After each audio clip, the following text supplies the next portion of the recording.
برادران ملت اسلامیہ، السلام علیکم ورحمۃ اللہ وبرکاتہ۔ الحمد للہ الحنان المنان الذي خلق الانسان وعلمه البيان، والصلاة والسلام على رسوله سید الانس والجان وعلى آلہ واصحابہ ذوی الخیر والاحسان، اما بعد فاعوذ باللہ من الشیطان الرجیم، بسم اللہ الرحمن الرحیم۔ اليوم اکملت لکم دینکم واتممت علیکم نعمتی ورضیت لکم الاسلام دینا، صدق اللہ مولانا العظیم۔ بارگاہ رسالت معاذ صلی اللہ علیہ وسلم میں درود پاک کا ہدیہ پیش کریں۔ صلی علی سیدنا محمد معدن الجود والکرم وآلہ واصحابہ الکرام وابنہ الکریم وبارک وسلم صلاۃ دائمۃ سرمدا ابدا۔ اللہ عز و جل کا محبوب اور پیارا دین اسلام، جس کے متعلق قرآن میں اللہ فرماتا ہے میں تمہیں اسلام دے کر راضی ہوا۔ کیسا نظام ہمیں دیا گیا جس میں کوئی شوشہ خالی نہیں چھوڑا گیا، کسی بھی باب کا، کسی بھی حصے کا، زندگی کے کسی گوشے کو تشنا نہیں چھوڑا گیا ہے۔ آج میں چند اہم باتیں آپ کے سامنے رکھتا ہوں کمپیریزن کے طور پر، کہ دنیا جب سے آباد ہے جنگوں کا ایک سلسلہ چلتا رہا ہے، انسانوں میں آپس میں لڑائیاں ہوتی رہی ہیں، لیکن تاریخ اٹھا کر دیکھیں تو تقریباً ساری لڑائیوں کے پیچھے جو ریزن ہے، جو سبب ہے، جنگ کس مقصد سے ہوا کرتی تھی، تو ان مقاصد میں اگر آپ غور کریں گے تو سب کا ایک حاصل ہوا کرتا تھا، تخت کو حاصل کرنا، حکومت کو حاصل کرنا، یا مال حاصل کرنا، یا حسین عورتوں کو غلام بنانا، باندی بنانا۔ یہ دنیا کا نظام رہا ہے، اسی لیے جنگیں ہوا کرتی تھی۔ یا اگر یہ چیزیں نہ ہوں تو پھر انسان کی جو اندر کی غیرت ہے، تکبر ہے، غرور ہے، وہ چیز اسے جنگ کرنے پر آمادہ کرتی تھی۔ بس یہی ریزن ہے، باقی کچھ نہیں ملے گا آپ۔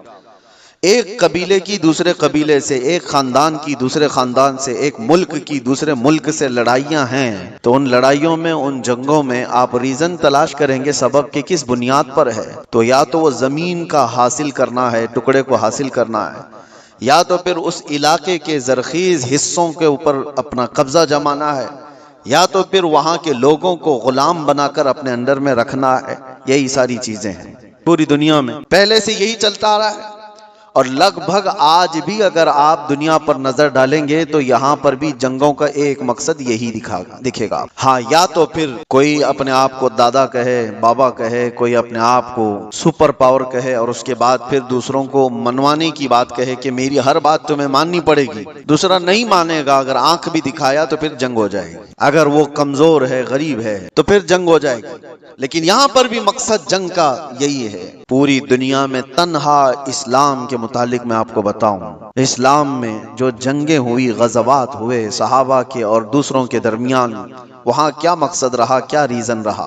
حضرت ربیعہ بن عامر رضی اللہ تعالیٰ عنہ حضور صلی اللہ تعالیٰ علیہ وسلم کے ترجمان ہیں، ایمبیسیڈر ہیں، وہ ایران میں گئے تھے، وہاں کے بادشاہ کے پاس پیغام لے کر اسلام کا۔ تو آپ سے پوچھا گیا تھا کہ آپ لوگ کیوں یہ پیغام پہنچانا چاہتے ہیں ہر جگہ، اور کیوں لڑنا چاہتے ہو یا مقابلہ کرنا چاہتے ہو؟ آپ نے کہا ہمارے آقا صلی اللہ تعالی علیہ وسلم کا فرمان عالی شان ہے، لا تتمنوا لقاء عدوکم، دشمن سے منڈ بھیڑ ہونے کی، جنگ کرنے کی تمنا بھی مت کرو، جنگ کرنے کی خواہش مت رکھو، لیکن ہم پیغام امن اور پیغام اسلام پھیلاتے ہیں، اس لیے اب ریزن سنو، سبب سنو، اسلام کس لیے پھیلا۔ حضرت ربیعہ بن عامر کہتے ہیں کہ ہمارا صرف ایک مقصد ہے کہ انسانوں کو انسانوں کی غلامی سے نکال کر خالق کی بندگی میں لگا دیں، اللہ کی بندگی میں اور اس کی عبادت میں لگا دیں۔ ہمارا مقصد یہ ہے انسان کا غلام نہ رہے۔ ہر دور میں یہی چلتا آ رہا ہے، اور آپ شروع کے دنوں میں جو غلاموں کے معاملات، اسلام کے مسائل میں بھی اگر پڑھتے ہیں تو یوں نہیں ہے کہ اسلام نے غلامی کو بڑھاوا دیا ہے، بلکہ اسلام دھیرے غلامی کو ختم کر دیا۔ ارے تم نے قسم کا اگر قسم کھا لیا اور اس کو توڑ دیا تو کفارے میں غلام آزاد کرنا ہے، روزہ اس کے کفارہ ہے، اس میں غلام آزاد کرنے ہیں، زہار ہے اس میں غلام، کئی ایسی چیزیں ہیں، غلطی تم کر رہے ہو لیکن غلام کو آزاد کرنا ہے۔ یہ سسٹم کیوں بنایا گیا تھا؟ یہ سسٹم اس لیے کہ غلامی کا دور ختم ہو جائے، اور اسلام نے جو کچھ بھی غزوات ہوئے، جنگیں ہوئیں، وہ صرف اور صرف اللہ تبارک و تعالیٰ کی زمین پر اس کے احکام کے نفاذ کے لیے۔ دوسرا ریزن انہوں نے بتایا تھا کہ جب کبھی جنگ کرنے کا حکم ہمیں اس وقت تک نہیں ہے جب تک کسی قوم کے اوپر کوئی ایسا ظالم آ جائے جو وہاں کے لوگوں کا جینا دھوبر کر چکا ہو، ان کو سانس لینے کی بھی دقت آ گئی ہو، تو پھر اسلام کہتا ہے کہ اللہ تبارک و تعالیٰ کی مخلوق کو آسانی پہنچانے کے لیے اور ظالموں سے نجات دلانے کے لیے پھر اس کے لیے جنگ ہوگی۔ تو جنگوں کا جو ریزن ہے، وہ مقصد ہے، وہ اللہ تبارک و تعالیٰ کی زمین کو فساد سے صاف کرنے کے لیے ہی صرف ایک ریزن آپ کو ملتا ہے، یہ اسلام میں۔ باقی دوسری جگہ آپ جہاں پر بھی دیکھیں گے، دوسرے ملک پر، دوسری قوم پر حملہ کرنا ہے تو وہاں کے مال کو لوٹنا ہے، وہاں کی زمین کو حاصل کرنا ہے، وہاں کی بادشاہت کو لینا ہے، وہاں کے علاقوں پر اپنا قبضہ جمانا ہے۔ اگر علاقوں پر قبضہ جمانا ہی ہوتا ہر جنگ کرنے کے بعد، تو آپ کو میں بتاؤں خالد بن ولید نے 125 جنگیں لڑی، 125 جنگیں لڑی اور کئی علاقے فتح کیے۔ کیا ہر علاقے کو فتح کرنے کے بعد خالد بن ولید نے اپنی بادشاہی کا اعلان کر دیا کہ آج کے بعد سے اس علاقے کا مالک میں ہوں، اس علاقے کا بادشاہ میں ہوں؟ نہیں، پوری تاریخ اٹھا کر کے آپ دیکھیں کتنے ایسے صحابہ ہیں جن کو سپہ سالار بنا کر کے بھیجا گیا، انہوں نے علاقے کے علاقے فتح کیے، لیکن اپنی بادشاہی کا اعلان انہوں نے نہیں کیا، بلکہ ہمیشہ سے یوں اعلان کیا کہ میں رسول اللہ صلی اللہ تعالی علیہ وسلم کے غلاموں کا ایک ادنا غلام ہوں، اور امن کے لیے اس زمین کو فساد سے صاف کرنے کے لیے میں یہاں پر آیا ہوں۔ محمد بن قاسم 19 سال کی عمر میں ہندوستان آیا تھا۔ آپ کو پتا ہے محمد بن قاسم سب سے پہلے 10,000 کا لشکر لے کر کے جب آیا تھا، وہ بھی ہندوستان کیوں آیا تھا؟ ہندوستان میں ظلم اس طور پر ایک راجہ داہر سنگھ نے اور اس کے گنڈوں نے کچھ عورتوں کو قبضہ میں لے لیا جو حج کے سفر پر جا رہی تھی، اور عورتوں کا مال بھی لوٹ لیا، ان کو قید میں رکھ دیا گنڈوں نے۔ ان عورتوں نے گہار لگائی، کچھ لوگوں نے ان عورتوں کی یہ باتیں سنی اور عرب کے اس وقت کے گورنر جو تھے حجاج بن یوسف کے پاس یہ خبر سنا رہے تھے۔ حجاج بن یوسف کا بھتیجا محمد بن قاسم 19 سال کا، اس نے یہ خبر سنی کہ اتنی دور کچھ عورتوں پر کچھ ظالم گنڈے ظلم کر رہے ہیں۔ اس نے وہیں سے آواز لگائی، لبیک یا اختی، اے میری بہن میں آ رہا ہوں تیری مدد کے لیے۔ اور اس زمانے میں 4000 کلومیٹر کا سفر کر کے آنے والا، جنگلوں کا سفر، دریاؤں کا سفر، پہاڑوں کا سفر، 10,000 کا لشکر لے کر ایک جوان آیا ہے، اور پھر اس زمانے میں موجود ان گنڈوں اور ان ظالموں کو جو عورتوں کے حقوق کی پامالی کر رہے تھے للکار کر کے کہا۔ پھر مقابلہ ہوا، 3 دن تک یہ لڑائی چلی تھی۔ اس کے بعد وہ سارے گرفتار ہوئے اور راجہ کی بھی گدی چلی گئی، تخت چلا گیا، سب ختم ہو گیا۔ ایک 19 سالہ لڑکے نے امن کا پرچم لہرایا تھا، لیکن ریزن کیا تھا، مقصد کیا تھا؟ ظلم سے علاقے کو صاف کرنا۔ اور اس کے بعد ایک بڑے پنڈت ہیں الہ آباد یونیورسٹی کے، وہ ریسرچ اسکالر بھی رہے، اور لکھی ہوئی اس مورخ کی کتاب میں سے آپ کو میں بتاؤں، مسلمانوں کی لکھی ہوئی تاریخ کی بات نہیں کر رہا، پنڈت نے لکھا ہے، ہندو پنڈت ہیں، انہوں نے لکھا کہ محمد بن قاسم جب آیا تو اس نے صاف اعلان کیا تھا اس علاقے میں رہنے والے جس کو جس چیز پر عمل کرنا ہے وہ آزاد ہے، کوئی میرا نوکر نہیں ہے، کوئی میرا غلام نہیں ہے۔ اور عدل ایسا قائم کیا تھا کہ پورے علاقے والوں نے اپنے سر آنکھوں پر اس کو بٹھا رکھا تھا، 19 سال کے جوان کو، کیونکہ لوگ راجاؤں کے ظلم سے تنگ آ چکے تھے۔ دیکھا تھا انہوں نے کس طرح سے کسی کی بھی عورت کو اٹھا کر کے اپنے حرم سرا کی زینت بنا دیا کرتے تھے، لیکن ایک 19 سالہ جوان جب آیا تو اس نے عدل و انصاف ایسا قائم کر کے دکھایا تھا، ہر ایک نے اپنی باہیں پھیلا کر کے اس کا استقبال کیا تھا۔ یہ ہندو پنڈت کی کتاب میں لکھا ہوا موجود ہے، اپنے نہیں دوسروں نے اس عدل اور انصاف کے متعلق لکھا ہے۔ اسلام کا ریزن یہ رہا ہے میرے عزیزوں، دنیا 1000 پروپیگنڈا پھیلائے، آج تاریخ کے اوپر تم کتنے دھبے ڈال کر کے چھپاؤ گے؟ اگر پیچھے جاؤ عرب کی جاہلیت میں اگر جنگیں دیکھیں گے آپ، اللہ کی پناہ جو مشہور جنگیں ہیں وہاں کی، حرب بسوس ایک نام سے جنگ ہوئی جو 40 سال تک چلتی رہی۔ بنی بکر اور بنی تغلب یہ 2 قبیلے تھے، ان قبیلوں میں ہوا کیا تھا، بنی بکر کی اونٹنی بنی تغلب کے چراگاہ میں آ گئی تھی، اونٹنی چرنے کے لیے آ گئی غلطی سے، اس پر جنگ شروع ہوئی اور 40 سال چلی تھی۔ کیسی جنگ ہوئی تھی دونوں قبیلوں میں؟ جب تک دونوں قبیلوں کے لوگ ختم نہ ہو گئے، دونوں قبیلوں کی اونٹنیاں اور گھوڑے مر نہیں گئے، تب تک یہ جنگ چلتی رہی۔ اس کے علاوہ اور بھی جنگیں ہیں، خزرج کی لڑائی 120 سال تک چلی تھی۔ یہ صرف اور صرف غرور اور تکبر کی بنیاد پر چلی ہوئی جنگیں ہیں، علاقے کے علاقے انہوں نے ختم کر دیے تھے، نسلیں ختم ہو گئی تھی۔ نبی پاک صلی اللہ تعالی علیہ وسلم کے مدینہ طیبہ آنے تک اوس و خزرج کی لڑائی چل رہی تھی۔ اور اگر آپ یہ کہیں یہ عربوں کی جہالت اور ان کی نہایت ہی بدماشی کا حال ہوگا تو ایسا نہیں ہے میرے عزیزو، اس زمانے میں ایران کا بھی وہی حال تھا، روم کا بھی وہی حال تھا۔ جب یہ کسی علاقے پر قابض ہوتے. آپ کو پتا ہے کہ ایک ایرانی بادشاہ نے فلسطین پر حملہ کیا تھا تو 1,40,000 فلسطینیوں کو ذبح کر دیا تھا. اور روم والے کیا کرتے تھے؟ روم کے عیسائی جب یہودیوں پر قابض ہوتے تھے تو ان کے ہاں تو مشغلہ تھا. ہزاروں لوگ جب جنگ میں قیدی بن کر کے آتے تھے تو انٹرٹینمنٹ کے لیے روزانہ میدان سجائے جاتے تھے اور اس میں بڑے جو پہلوان ہیں، جو سپہ سالار ہیں، وہ اپنی تلوار کا جوہر دکھانے کے لیے ان قیدیوں کو ایک ساتھ مارتے تھے. اور یہ مقابلہ ہوتا تھا کہ ایک وار میں کتنی گردنیں اڑا سکتا ہے آدمی. یہ رومیوں کا مشغلہ تھا ہی.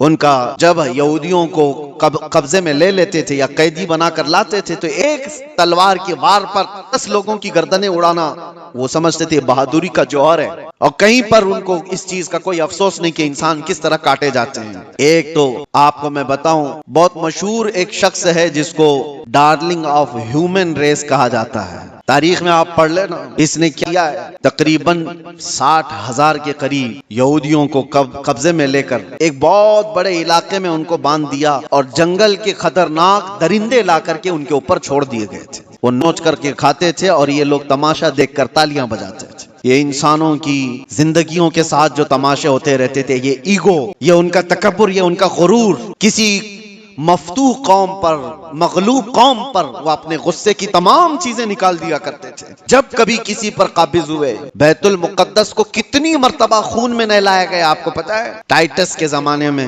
پورے فلسطین میں ایسی جنگ ہوئی تھی کہ گھوڑوں کے ٹاپ پورے خون سے بھر جایا کرتے تھے. جب بھی گھوڑا کسی بھی گلی میں جائے خون کے بغیر نہیں آتا تھا. یہ سب تاریخ محفوظ ہے، ہماری لکھی ہوئی نہیں. یہ غیر مسلموں کی لکھی ہوئی تاریخیں موجود ہیں جنہوں نے پوری دنیا میں کیا تماشے بنائے.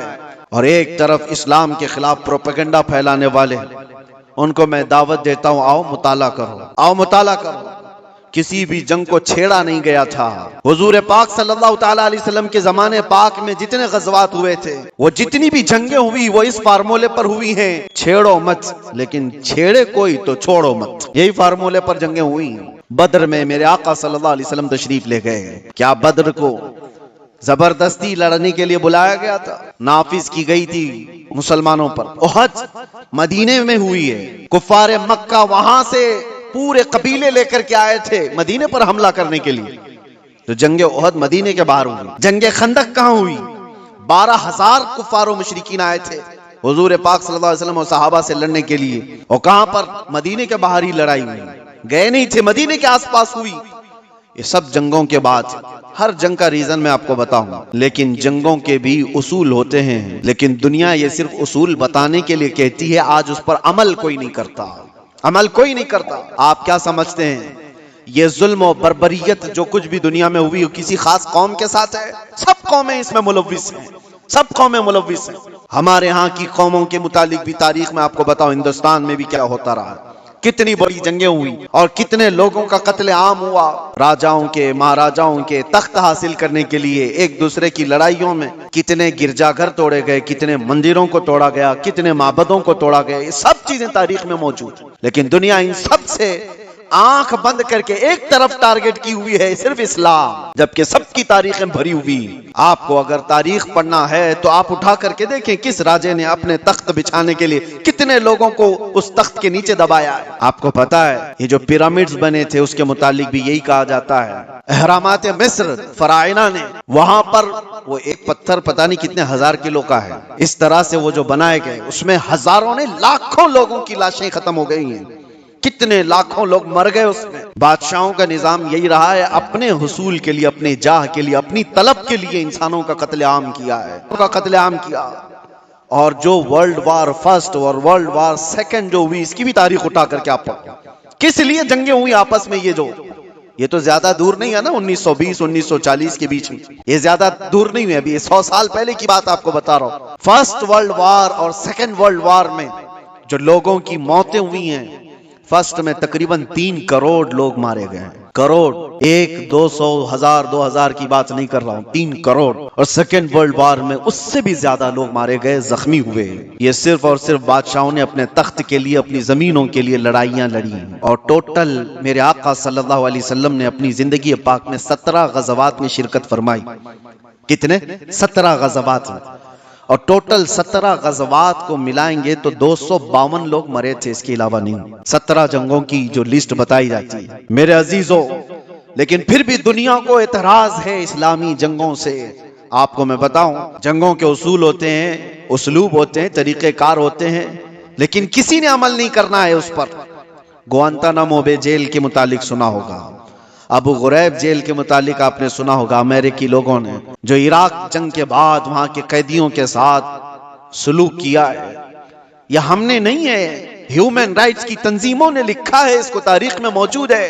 قیدیوں کو لٹا کر کے ان کے اوپر کتے چھوڑ دیے جاتے تھے، قیدیوں کو باندھ کر کے ان کے منہ پر پیشاب کیا جاتا تھا اور ان کو غلاظت کھانے پر مجبور کیا جاتا۔ انسانیت سے گرے ہوئے حرکتیں۔ ایک ظالم جب نشہ کے غرور میں آتا ہے تو ایسی حرکتیں کرتا ہے، لیکن جس کے سینے میں ایمان ہو وہ کیا کرتا ہے؟ اللہ اکبر۔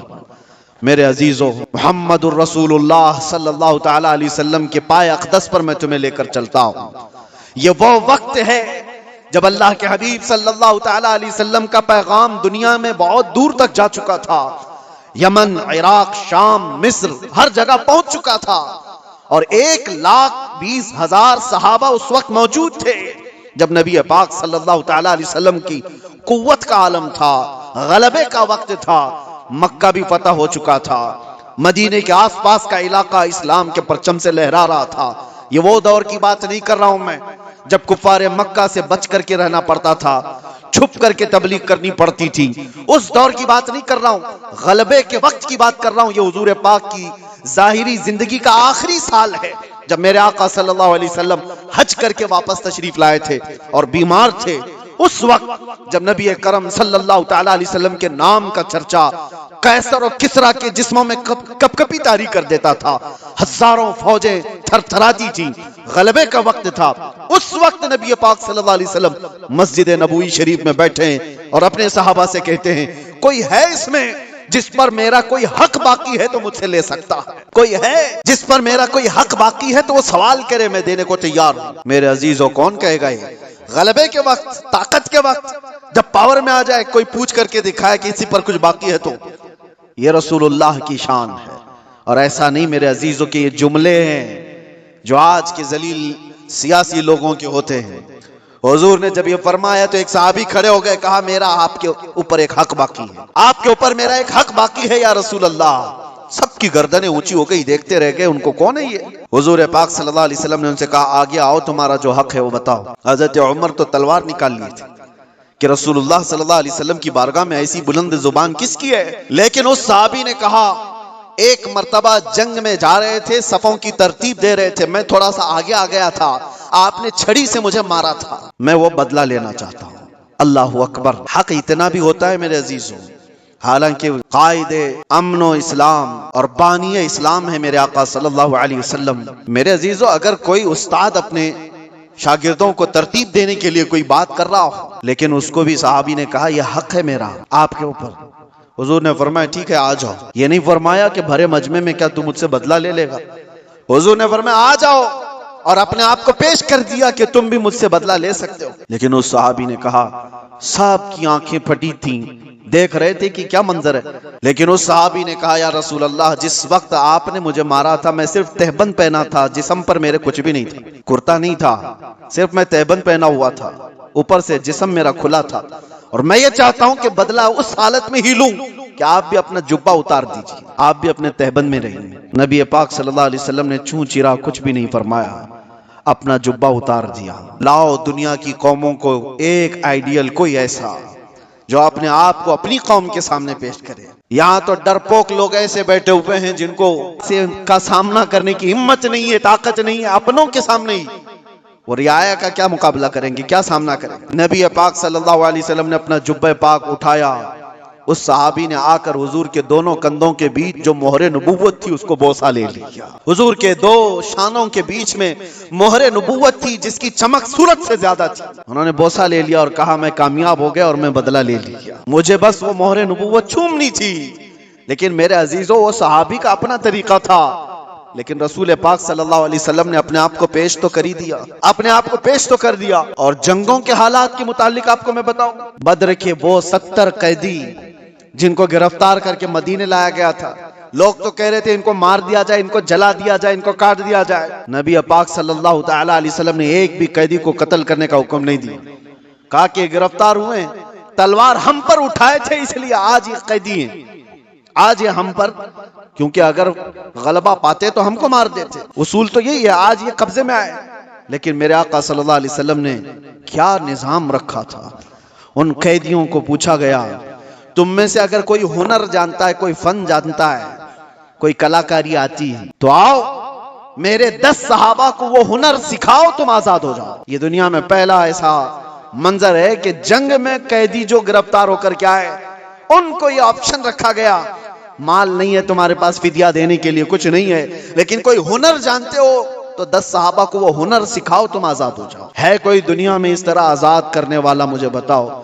زندگیاں سڑ گئی میرے عزیزوں۔ میں جانتا ہوں کچھ ایسے لوگوں کو جو 40 سال تک قید میں رہے لیکن کسی کو ان پر رحم نہیں، زندگیاں ختم ہو گئی، نہ عفو درگزر کا کوئی نظام ہے، کوئی سسٹم نہیں ہے انسانوں کو معاف کرنے کا۔ یہ تو رسول مختار صلی اللہ تعالی علیہ وسلم ہے۔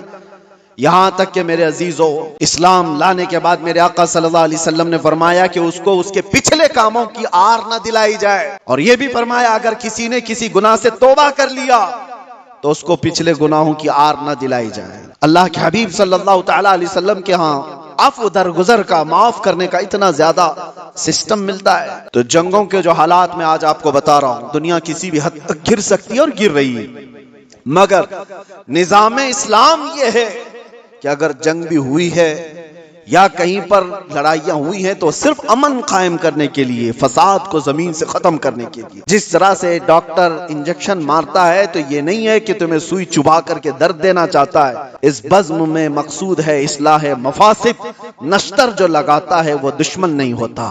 عزیزان گرامی وقار، میں نے بہت ساری چیزوں کو کمپیئر کر کے دیکھا ہے، کہاں کس طرح کی جنگیں ہوئی، کتنا قتل عام ہوا، وہ سب میں جا کر کے آپ اسلامی جنگوں کو کمپیئر کر کے دیکھیں۔ میں دعوت دیتا ہوں فکر کرنے کی، پڑھنے کی، مطالعے کی، نوجوانوں کو ایک بار دیکھ کر کے تم بتاؤ، پھر اپنے ریسرچ کے بعد، سٹڈی کے بعد تمہیں پتا چلے گا دنیا کی جنگیں کس لیے ہوا کرتی تھیں اور اسلام کے۔ میں ان بادشاہوں کی بات نہیں کر رہا ہوں جو ظالم بادشاہ بدنام مسلمان رہے، بنام مسلمان جو بادشاہ رہے ان کی مثال مت دینا۔ ہاں، میں ان لوگوں کی بات کر رہا ہوں جس میں ابو بکر صدیق آتے ہیں، میں ان کی بات کر رہا ہوں جس میں عمر فاروق آتے ہیں، میں ان کی بات کر رہا ہوں جس میں عثمان غنی اور حیدر کرار آتے ہیں، میں ان لوگوں کی بات کر رہا ہوں جس میں عمر ابن عبدالعزیز آتے ہیں رضوان اللہ تعالی علیہ مجمعین، جنہوں نے رسول اللہ صلی اللہ تعالی علیہ وسلم کے مکمل مشن کو نافذ کیا ہے۔ میں ان کی بات کر رہا ہوں، مثال لا کر کے دکھاؤ۔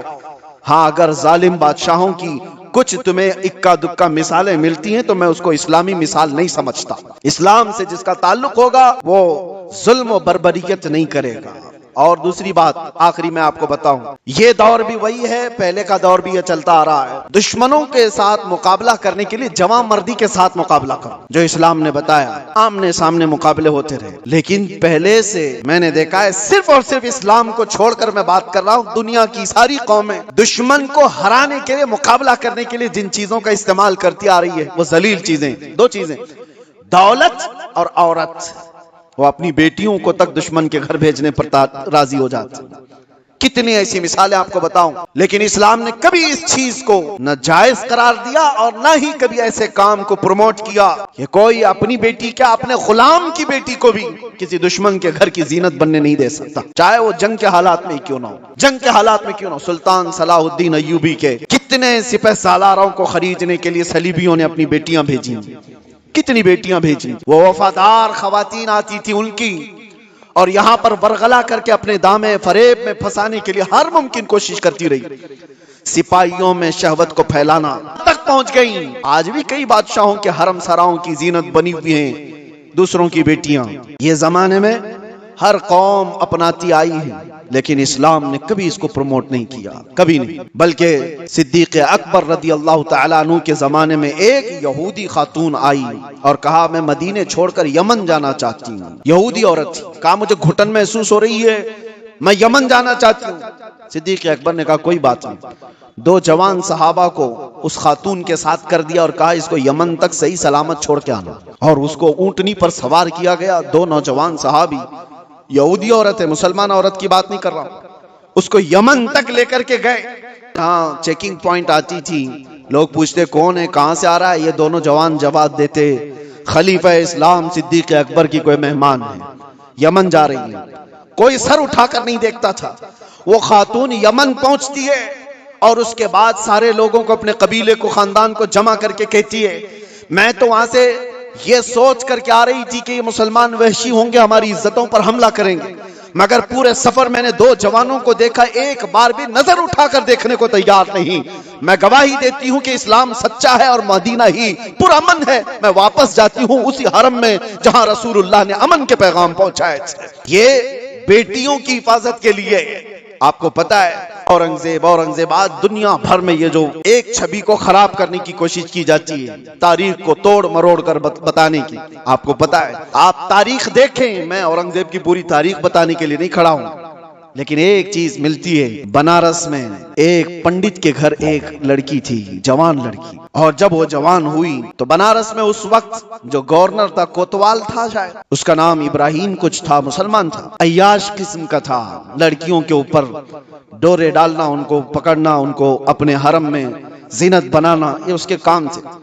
اب یہ خوبصورت جوان لڑکی پر وہ فدا ہو گیا, عاشق ہو گیا, اور اس نے کسی بھی طرح سے اس لڑکی کو حاصل کرنے کے لیے ایڑی چوٹی کا زور لگایا. اور آخر میں آ کر کے ہوا یہ کہ اس کے گھر کے اطراف حصار ہو جاتا تھا, گھیرا بندی. پھر پنڈت مجبور ہو گیا, اپنی بیٹی سے کہا کہ چلو جب وہ بڑا آدمی ہے تو اس کے آگے ہم لوگ کچھ نہیں کر سکتے, بیٹی تم چلے جاؤ, تیار ہو جاؤ. وہ چاہتا ہے تم سے شادی کرنے کے لیے. لڑکی کو اس چیز کی بالکل بھی رضامندی نہیں تھی. اس نے کہا کہ مجھے تھوڑا وقت دے دیجیے. وہ ایک اس وقت سواری لیتی بنارس سے, تاریخ میں موجود ہے, اور اس نے اسی وقت دلی کا سفر اختیار کیا جہاں اورنگزیب عالمگیر جامع مسجد میں ہوا کرتے تھے. جمعہ کا دن تھا. یہ خاتون مردانہ لباس پہن کر کے گئی, لڑکوں کا لباس پہن کر کے. جب بادشاہ اسلام اس وقت کے سلطان نکل رہے ہیں اور لوگوں سے ان کی حاجتیں پوچھ رہے ہیں, اسی وقت یہ لڑکی کھڑی تھی. اورنگزیب نے اپنی چادر اٹھا کر کے دے دی اور کہا بیٹی اس لباس میں تمہیں اچھا نہیں لگتا, تم اپنا چہرہ ڈھانک لو, تم اپنا سر ڈھانک لو, اور تمہاری کیا حاجت ہے؟ تو اس نے کہا کہ میری حاجت کچھ طویل ہے, میں آپ کو تنہائی میں سنانا چاہتی ہوں. بلا لیا. دولت قدے پر وہ خاتون آئی, جوان لڑکی, اور اس نے واقعہ سنا دیا کہ آپ کا بھیجا ہوا گورنر, آپ کا بھیجا ہوا کوتوال اس طرح سے لڑکیوں کی عزت پر حملہ کرتا ہے, اور میرے گھر پر بھی اب اس کی نظر ہے اور مجھے اپنی حرم کی زینت بنانا چاہتا ہے. تو اورنگزیب نے کہا کہ ٹھیک ہے, واپس جاؤ, تمہارے باپ سے کہو شادی کی تیاریاں کر لیں. وہ لڑکی مایوس ہو گئی, جس چیز کے لیے میں بنارس سے دلی کا سفر کر کے آئی تھی, بادشاہ بھی یہی کہہ رہا ہے, لیکن ایک دل میں ایک آس تھی کہ بادشاہ نے مجھے بیٹی کہہ کر پکارا. واپس وہ آئی, اپنے باپ سے کہا بادشاہ نے تو یہ کہا. باپ نے کہا کہ بیٹا اب کہاں انصاف ہے, تم تیاری کر لو. ڈولی سج گئی اور شادی کا دن بھی آ گیا. وہ ظالم عیاش کوتوال اپنے سپاہیوں سمیت اس کی ڈولی اٹھانے کے لیے آیا اور راستے بھر میں لوگوں پر لٹاتے ہوئے جا رہا تھا. اور جیسی ہی بیچ راستے میں پہنچا, ایک فقیر آیا اور اس کو کہا کہ مجھے بھی کچھ لٹانا چاہتے ہو؟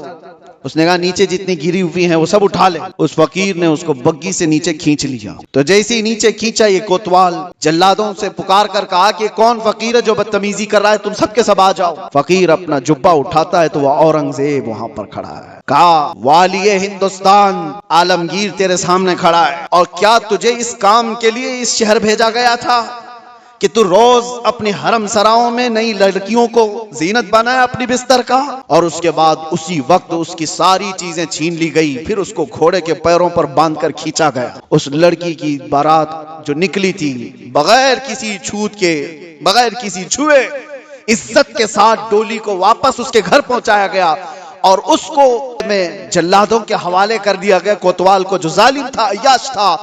اب جب لڑکی باہر آئی تو اس نے اورنگزیب سے کہا میرے گھر چلیں. گھر آئے, یا آپ کو تاریخ کی سچائیاں میں بتا رہا ہوں. اورنگزیب نے جاتے ہی کہا کہ مجھے 2 رکعت نماز پڑھنے دے دو. 2 رکعت نماز پڑھنے کے لیے, یہ کسی اور کا گھر نہیں, ایک پنڈت کا گھر ہے.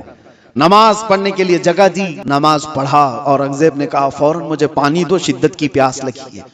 پانی لا کر کے دیا گیا گھر سے. اورنگزیب نے پانی پیا. اس کے بعد جانتے ہو آنکھیں کھول کر دیکھی اور کہا جس دن اس بیٹی نے مجھے دلی میں آ کر اپنا قصہ سنایا تھا, اس دن سے ابھی تک ایک قطرہ پانی میں نے حلق میں نہیں ڈالا. میں نے طے کر لیا تھا جب تک اس کو انصاف نہ ملے میں پانی نہیں پیوں گا. بیٹیوں کو لوگ دوسروں کے حرم سرا میں پہنچانے والے تاریخ اسلام کو توڑ مروڑ کر پیش کرنے والے، ذرا اس تاریخ کو بھی دیکھیں۔ اور میرے عزیزو، یہ ایسی ویسی بات نہیں، اس پنڈت نے بادشاہ اورنگزیب کے اس احسان کو یاد رکھ کر اس علاقے کو، اس جگہ کو جہاں اس نے سجدہ کیا تھا بادشاہ نے، ہمیشہ کے لیے مسجد تعمیر کر دی۔ یہ تاریخ میں موجود ہے۔ میں آپ کو صرف اور صرف ایک جھلک بتا رہا ہوں۔ اسلام یہ کام نہیں کرتا کہ اپنے روایات کو، اپنے اصول کو جنگوں میں اور دشمنوں میں سب توڑ دیے جائیں اور اپنی بیٹیاں بھی کسی کے ہاں بھیج دیے جائیں۔ یہ اسلام کی فطرت میں نہیں ہے۔ اسلام اصول کی سچائیوں پر چلتا ہے۔ عزیزان گرامی وقار، اللہ تبارک و تعالی ہم سب کو کہنے سننے سے زیادہ عمل کی توفیق عطا فرمائے، اور رب تبارک و تعالی اسلام کی سچائیوں کو ہمیں کھل کر اظہار کرنے اور بیان کرنے کی توفیق عطا فرمائے۔ مولا کریم ایمان پر زندہ رکھے اور ایمان پر ہمارا خاتمہ عطا فرمائے۔ وآخر دعوانا الحمدللہ رب العالمین۔ السلام علیکم۔